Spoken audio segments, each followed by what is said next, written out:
요한계시록 특강 22번째 두아디라 교회 계시록 2장 18절로 29절.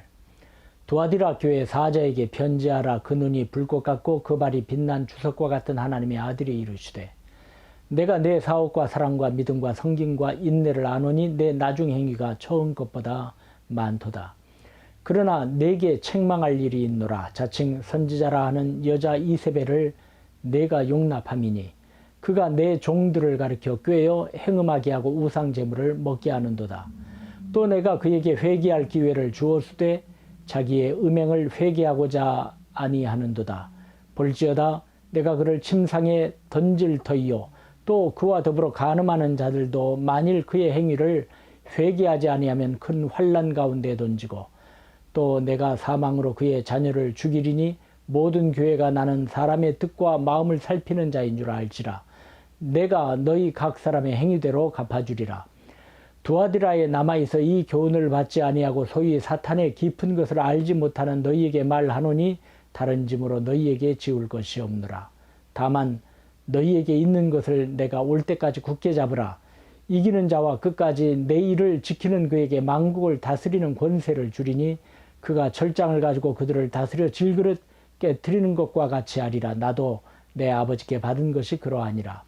내가 또 그에게 새벽별을 주리라. 귀 있는 자는 성령이 교회들에게 하시는 말씀을 들을지어다. 두아디라 교회 하면 생각나는 사람이 있는데 바울 사도가 빌립보에서 만난 자주장사 루디아입니다. 사도행전 16장 14절과 15절이지요. 두아디라시에 있는 자색 옷감 장사로서 하나님을 섬기는 루디아라 하는 한 여자가 말을 듣고 있을 때 주께서 그 마음을 열어 바울의 말을 따르게 하신지라. 그와 그 집이 다 세례를 받고 우리에게 청하여 이르되 만일 나를 주 믿는 자로 알거든 내 집에 들어와 유하라 하고 강권하여 머물게 하니라. 두아디라 지방은 자주색 옷감을 염색하는 기술이 뛰어났지요. 루디아라는 여인은 아마도 빌립보에 대리점을 두면서 자색 옷감을 팔았지 싶습니다. 뿐만 아니라 두아디라는 주석, 즉 구리 산업이 번창하여 로마 군인들의 철모를 만들었어요. 또 발달된 산업 도시로서 조합원들이 많았고 이익을 극대화하기 위해선 개조합원이 되어야 했습니다. 개조합원들은 신전에 개돈 일부를 바치고 갯날이 되면 트림나스 신전에 모여 제사를 드렸고 그러는 과정 속에 신전에서 일하는 자들과 음행이 빈번했습니다. 이러한 두아디라 지방에 세워진 교회가 두아디라 교회였습니다. 아마도 자주장사 루디아에 의해 창립되었겠지요.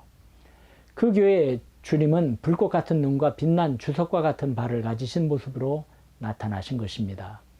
불꽃 같은 눈앞에 숨길 수 있는 것이 무엇인가요? 모든 것을 아시는 하나님이요 빛난 주석과 같은 발, 원수를 밟아 심판하시는 하나님의 모습 아니겠습니까? 왜 이같이 나타나셨을까요? 19절과 20절을 볼까요? 내가 내 산업과 사랑과 믿음과 성김과 인내를 아노니 내 나중 행위가 처음 것보다 많도다. 그러나 내게 책망할 일이 있노라. 자칭 선지자라 하는 여자 이세벨을 내가 용납함이니 그가 내 종들을 가리켜 꾀어 행음하게 하고 우상의 제물을 먹게 하는도다. 두아디라 교회는 사랑과 믿음과 성김과 인내에 있어 칭찬받을 만한 교회, 어려운 자들을 돕고 살피고 친절히 행한 교회로서 점점 이러한 선한 일들이 더해지는 교회였습니다. 이것을 하나님의 아들께서는 칭찬하신 것이죠. 하지만 불꽃 같은 눈을 가지신 주님은 두아디라 교회의 어두운 구석구석도 샅샅이 살피십니다. 하나님은 사람의 심장을 살피시고 폐부를 시험하시고 각각 그 행위와 행실대로 보응하시는 분이심을 예레미야 17장엔 말씀하고 있습니다. 그 불꽃 같으신 눈에 드러나지 않는 것이 없습니다. 두아디라 교회를 하나님의 아들께서는 책망하셨는데 자칭 예언자라는 악한 여자 이세벨의 가르침을 받아들인 것입니다. 원래 이세벨은 이스라엘의 아합 왕의 아내로 바알신을 들여와 숭배하게 만들었고 여호와의 선지자들을 죽인 잔악한 자였습니다. 두아디라 교회에 들어온 거짓되고 교활한 이세벨이라고 불리우는 자칭 선지자라는 이 여자는 성도들을 범죄하게 만들었어요. 앞서 언급했듯이 두아디라에선 개조합원이 돼야 산업활동을 원활하게 할 수 있었지요. 서로 어울리고 정보도 공유하고 끈끈이 연결돼야 손해보지 않고 살아갈 수 있는 구조였던 거지요. 이러한 형편 속에 있는 성도를 악한 자가 꿰은 것이요, 현재 이익에 눈멀어 영적으로 분별하지 못하게 한 것이에요. 이세벨의 꿰임에 빠진 성도들은 자신의 생존 기반을 위하여 세상과 타협하여 신전 제사에 참여하고 그곳에서 더러운 관습을 따라 행하기도 하였던 겁니다. 행음하게 하고 우상의 제물을 먹게 한 것이죠. 이제 21절로 23절까지의 하나님의 아들의 말씀을 현대인의 성경으로 보겠습니다. 내가 그 여자에게 회개할 기회를 주었으나 그녀는 자기의 음란한 짓을 회개하려고 하지 않았다. 이제 내가 그녀를 병상에 던질 것이며 그녀와 음란한 짓을 하는 사람들도 회개하지 않으면 큰 고통을 당하게 하겠다. 또 내가 그녀의 자녀들을 죽일 것이니 모든 교회가 나는 사람의 깊은 생각까지 살핀다는 것을 알게 될 것이다. 나는 너희가 행한 대로 각 사람에게 갚아주겠다.